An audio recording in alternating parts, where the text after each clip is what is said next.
Guys welcome और welcome back to my channel. It's me Kanishka Rana. और आज की वीडियो मैंने बनाई है अपने साइंस के भाई बहनों के लिए। मेरे को बहुत सारी रिक्वेस्ट आ रही थी कि दीदी साइंस के लिए भी वीडियो बनाओ, तो मैं इस वीडियो में ना 3 सब्जेक्ट के बारे में बात करूंगी, फिजिक्स, केमिस्ट्री एंड बायो। ठीक है, इन 3 सब्जेक्ट्स के बारे में बात करूंगी। ठीक है, तो इसमें सबसे, और देखो यार मैं आर्ट्स की हूँ, ठीक है, लेकिन मैंने अपनी फ्रेंड से, वो साइंस बैकग्राउंड से है, तो उसने 2024 में CUT दिया था, उसको कॉलेज भी मिल गया था बहुत अच्छा ड्यू में, और उसको अपना मनपसंद कोर्स भी मिल गया था। ठीक है, तो उसने जैसे जैसे पढ़ाई करी सब कुछ मैं आपको बताऊंगी, और मैंने खुद का भी थोड़ा रिसर्च करा कि यार कैसे इस साल कौन अच्छा पढ़ा रहा है, ठीक है, मतलब क्या क्या पढ़ सकते हो, जो आपका पैटर्न चेंज हुआ है तो उसके हिसाब से आप कैसे पढ़ सकते हो, तो वो सब कुछ कवर करेंगे इसमें। ठीक है, तो सबसे पहले हम बात करते हैं बुक्स के बारे में। अब देखो, बुक्स मैं आपको बताती हूँ तीनों सब्जेक्ट के लिए ही। NCERT तो मस्ट है, ठीक है, NCERT तो पढ़नी है यार, 12th में नहीं पढ़ी है अब कुछ नहीं हो सकता, अब पढ़नी पड़ेगी, राइट। ठीक है, अगर आपने बिल्कुल नहीं पढ़ा है ना तो आप पढ़ने लग जाओ यार, लाइन टू लाइन पढ़ने लग जाओ, इतना टाइम नहीं लगता है, राइट। पढ़ना पड़ेगा बिकॉज MCQ पैटर्न का आपका एग्जाम है, और MCQs लाइक कुछ भी आ सकता है, राइट। एक पढ़नी पड़ेगी NCERT, उसके बाद एक आपकी MCQ के लिए या फिर रिविजन के लिए बुक आप कह लो तो PW फिजिक्स वाला की जो बुक आती है वो। तीनों में आप ये दोनों बुक रेफर कर सकते हो, बेस्ट है, बेस्ट, ये दोनों बुक रख लो अपने पास। उसके बाद चलो आगे, ठीक है, ये दोनों बुक रख लो, ठीक है। NCERT तो मस्ट है यार। अगर आप MCQ की बुक को अगर नहीं भी परचेज करना चाहते हो तो उसके भी ऑल्टरनेटिव हैं, लेकिन NCERT के लिए कोई और नहीं है, राइट। चलो, बुक्स की बात हो गई, तीनों सब्जेक्ट के लिए बता रही हूँ मैं, ये फिजिक्स के लिए भी और केमिस्ट्री के लिए भी और बायो के लिए भी। उसके बाद मैं बताती हूँ बेस्ट चैनल्स। ठीक है, देखो, फिजिक्स वाला का एक चैनल है dedicated to CUT, that is CUT वाला। चैनल का नाम है CUT वाला, ठीक है, वो PW का ही है लेकिन उसमें CUT सेंट्रिक वीडियोस आती हैं।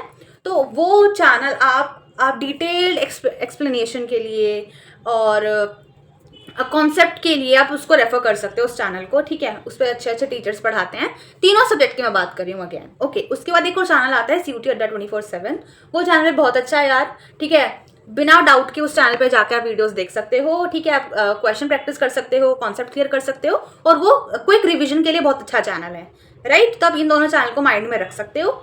चलो, उसके बाद हम सब्जेक्ट वाइज बात करते हैं, राइट। तो सबसे पहले फिजिक्स के बारे में बात करते हैं। अब देखो, फिजिक्स का मैं आपको डराना नहीं चाहती, बट मैं आपको बता देती हूँ, पिछले साल फिजिक्स का पेपर बहुत टफ आया था, और मोर टू दैट इस साल बोल रहे हैं कि CUT और टफ आने वाला है, राइट। तो प्रिपेयर्ड रहना यार, फिजिक्स का पेपर बहुत गंदा आया था CUT में भी, और अभी 12th में तो आप लोगों ने देख ही लिया है ना क्या पेपर आया है। चलो, तो मैं उसके बारे में आपको बताती हूँ। देखो, क्विक रिविजन के लिए मैं आपको बताती हूँ। देखो, अगर आपने अच्छे से नहीं पढ़ा, अगेन 12th में अच्छे से नहीं पढ़ा है, आपके कॉन्सेप्ट्स क्लियर नहीं है बिल्कुल भी, आपको ज़रूरत है करने की, तो यार उस पर मेहनत करो यार, बेसिक क्लियर होने चाहिए। उसके बाद आप MCQ भी कर सकते हो ना, राइट। जब भी कर सकते हो तो पहले, अगर आपको कॉन्फिडेंस नहीं, देखो सबको अपना अपना पता होता है, राइट। अगर आपको कॉन्फिडेंस नहीं है कि भाई मैंने तो नहीं पढ़ा ढंग से, मेरे कॉन्सेप्ट्स ही क्लियर नहीं है, तो डू दैट फर्स्ट, राइट। अपनी बुक निकालो, NCERT निकालो, 1 शॉट का वीडियो लगाओ, ठीक है, सारे सब कुछ कवर करो, 1 शॉट को 2x पे चलाओ, ठीक है, उसको कवर करो। जिन लोगों ने बिल्कुल नहीं पढ़ा, मैं उनकी बात कर रही हूँ, ठीक है, और अपना सिलेबस कंप्लीट करो। उसके साथ साथ उसने मुझे बताया था कि ये बात ज़रूर बोलना कि फॉर्मूले के लिए जो जितने भी सारे फॉर्मूले होते हैं उनके लिए एक शीट बनाओ चैप्टर वाइज, राइट, कि इस चैप्टर के ये सारे फॉर्मूले हैं, इस चैप्टर के ये सारे फॉर्मूले, ऐसी एक शीट बनानी है आपको सब सब्जेक्ट के लिए, राइट। और उसमें सब सब्जेक्ट कह रही हूँ मैं, सब चैप्टर्स के लिए, ठीक। और उसके बाद आपको क्या करना है, उस चैप्टर के जो सारे फॉर्मूले हैं उसमें से भी आपको कुछ ऐसे फॉर्मूले निकाल के रखने हैं अपने सामने जो बहुत इंपॉर्टेंट है, फिर उनको एक लिस्ट बना लो उनका, ठीक है, उनकी एक शीट बना लो, ठीक। तो आपको ऐसे होने चाहिए आपके पास, ठीक। एक पेपर फाड़ो यार, उस पर चैप्टर का नाम लिखो, सारे फॉर्मूले लिखो आगे पीछे, एक और पेज फाड़ो, उस पर लिखो, और देन स्टेपल इट। बहुत अच्छा है तरीका, है ना। फर्स्ट चैप्टर का आगे, उसके बाद सेकंड का, थर्ड का, ऐसे करके। उसके बाद एंड में एक इंपॉर्टेंट वाली लगा लो, और वो उसने इसलिए बताया क्योंकि लास्ट मिनट में जब रिवीजन करोगे तो फॉर्मूले एकदम से ऐसे गायब हो जाते हैं ना, माइंड से इतना नर्वसनेस हो जाता है, आपको ये भी करना है वो भी करना है, तो उसमें आपको बहुत हेल्पफुल रहेगा, राइट। आपके पास एक जगह पे है, आप वहाँ से पढ़ सकते हो, ठीक। ये बात डन हो गई। उसके बाद एक और चीज़, फिजिक्स का पेपर ऐसे आता है कि बहुत ज़्यादा आपको, मतलब एकदम डेप्थ के क्वेश्चंस भी आते हैं, तो हर चैप्टर के एटलीस्ट 60 to 70 क्वेश्चंस को प्रैक्टिस करो, ठीक है। प्रैक्टिस बहुत इंपॉर्टेंट है वो, ठीक। प्रैक्टिस करनी है, कहीं से भी सोर्स मिल जाए, अच्छा सोर्स मिल जाए, आपको पता है कि हाँ ये क्वेश्चंस अच्छे लग रहे हैं, तो करो, उसको करो, ठीक है, जो भी आपको अच्छा लग रहा है, ठीक है। कहीं से भी आपको कोई वेबसाइट पे आपने क्वेश्चंस देखे, वहाँ से प्रैक्टिस करो। कहीं पे आपने अपने बुक में देखे, पीडब्ल्यू की बुक में देखे, या कहीं किसी और बुक में देखे, तो उनको प्रैक्टिस करो। प्रैक्टिस बहुत इंपॉर्टेंट है, ठीक है। पहले कॉन्सेप्ट आपने क्लियर कर लिया, अपना चैप्टर कंप्लीट कर लिया है, ठीक। उसके बाद आप अपने शीट्स बनाओ। तो कैसे करना, आपने एक चैप्टर पढ़ा, उसके साथ साथ फॉर्मूले लिख लिए उस शीट में, ठीक, डन। क्वेश्चन प्रैक्टिस करो। अगेन मॉक्स दो यार, मॉक्स बहुत इंपॉर्टेंट है, ठीक है। कहीं भी मिल जाए, बुक के पीछे के मॉक्स मिल जाए, यूट्यूब पर कोई मॉक्स करा रहा है, गूगल पर मिल जाए, या फिर पेड तो आप क्या ही खरीदोगे, राइट। बहुत सारे ऑप्शंस होते हैं, वहां से कर सकते हो, ठीक है। तो मॉक टेस्ट जरूर करो, टाइमर के साथ करो, माइंड में रख के करो कि मैं एग्जाम में बैठा हूँ and I am attempting my exam, ऐसे करो, ठीक है। और लास्ट चीज मैं बोलूंगी कि पैनिक नहीं करना, एकदम सब हो जाएगा, अच्छे से हो जाएगा, कोई टेंशन नहीं लेनी। चलो उसके बाद हम बात करते हैं बायो के बारे में। बायो का एग्जाम उसने मुझे बताया कि पिछले साल बहुत ईजी एग्जाम आया था, ठीक है। बायो थोड़ा इजी रहता है मुझे लगता है ना, ठीक है। तो देखो बायो का एग्जाम पिछली बार इजी आया था, लेकिन इसको अंडर एस्टिमेट नहीं करना, ठीक है। ऐसा नहीं कि भाई छोड़ दे यार, नहीं, ऐसा नहीं करना, ठीक है। बायो को भी अच्छे से पढ़ना है, ठीक है। उसमें आपको क्या करना है, सिलेबस कंप्लीट करो। अगेन दो टाइप के बच्चे होते हैं, जो बिल्कुल नहीं पढ़ा जिन्हें 12th में, और जिन्होंने पढ़ा था अच्छे से, जिन्होंने नोट्स भी बनाए हैं, जिन्होंने सब कुछ करा है। तो जिन्होंने कुछ नहीं पढ़ा, बेटा जाके एनसीईआरटी खोलो, एनसीईआरटी को पढ़ो, लाइन टू लाइन नोट्स। अब इतने सेंट्रिक नोट्स तो मत बनाओ, राइट, लेकिन एक फ्लो चार्ट टाइप्स बना लिया, या फिर ऐसे पढ़ो कि यार दिमाग में घुसना चाहिए, बिकॉज अब 30 दिन बचे हुए हैं, इससे ज़्यादा है नहीं। मैं सीयूटी का आपको डेट शीट बता देती हूँ पिछले साल की। 15 को एग्जाम था, 16 को एग्जाम था, 18 को 2 एग्जाम थे एक साथ, ये रहता है, ठीक है, डेट शीट। तो ये मत सोचना कि एग्जाम के बीच में पढ़ सकता हूँ, नहीं, ऐसा नहीं होगा, ठीक है। तो बायो के लिए क्या करना है, आपको रिवाइज करना है हर चैप्टर को, ठीक है। मल्टीपल रिविजन्स करनी है, क्वेश्चन की प्रैक्टिस करनी है, ठीक है। और इंपॉर्टेंट टॉपिक्स को पढ़ना है ना। 12th में आपके टीचर्स ने बताया होगा ना कि ये टॉपिक इंपॉर्टेंट है, तो उसी को पढ़ना है, ठीक। सीयूटी में वही इंपॉर्टेंट होता है जो कि 12th में बताए हुए थे, ठीक है।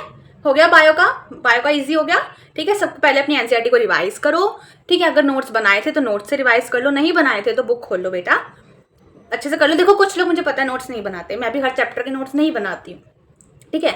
लेकिन अगर आपको ये पता है कि भाई मैंने अच्छे से नहीं पढ़ा है, बिल्कुल भी मेरे कॉन्सेप्ट्स क्लियर नहीं है, मैंने एनसीईआरटी अपनी नहीं खोली थी, नहीं पढ़ा मैंने, तो अब पढ़ने लग जाओ, ठीक। चलो उसके बाद प्रैक्टिस कहाँ से करोगे, पीडब्ल्यू की बुक से करोगे, या फिर जो भी बुक आपने खरीदी होगी उससे करोगे, ठीक है। अड्डा 24/7 की बुक आती है, ओसवाल की भी आती है, पीडब्ल्यू की भी आती है, जोन सी आपके पास है वहाँ से प्रैक्टिस करो। गूगल पर वेबसाइट्स होती हैं, उनसे भी प्रैक्टिस करो। यूट्यूब पर जो लोग, जो सर टीचर्स करा रहे हैं, क्वेश्चंस करा रहे हैं, एमसीक्यू करा रहे हैं, उन सब की प्रैक्टिस करो, ठीक है। ऐसे सब होगा। मॉक टेस्ट जरूर दो, टाइमर लगा कर दो, ठीक। अगेन टेंशन नहीं लेनी, सब अच्छा होगा, ओके। चलो अब केमिस्ट्री की बात करते हैं। केमिस्ट्री में लास्ट ईयर का एग्जाम थोड़ा ईजी था, ठीक है। फिजिक्स का हार्ड था पिछली बार, बाकी बायो का, केमिस्ट्री का फिर भी ईजी था।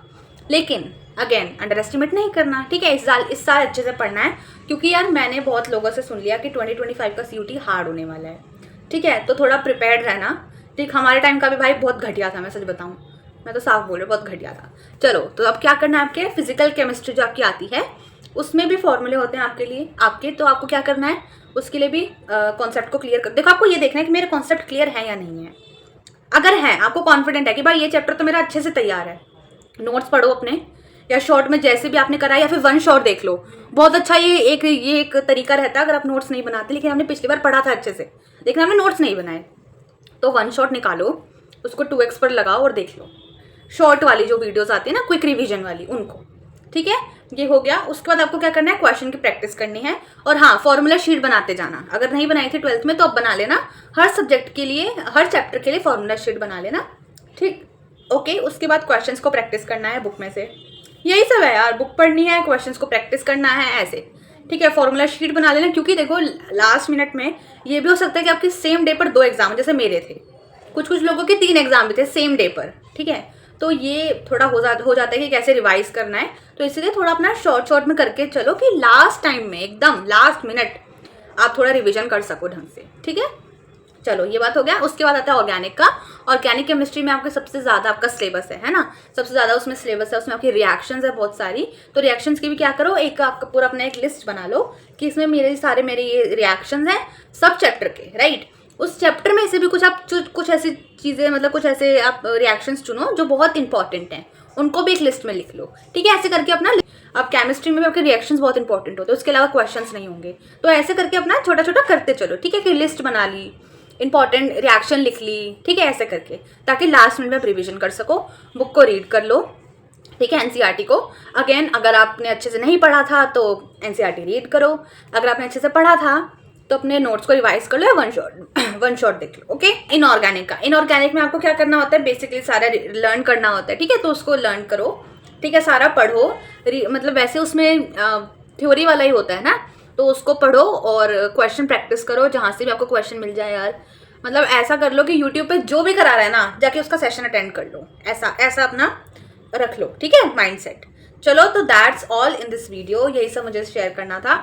अगर मेरी वीडियो हेल्पफुल लगी हो तो प्लीज़ मेरे चैनल को सब्सक्राइब करो, मेरी वीडियो को लाइक करो, शेयर करो अपने फ्रेंड्स के साथ, एंड या टेक केयर, बाय बाय।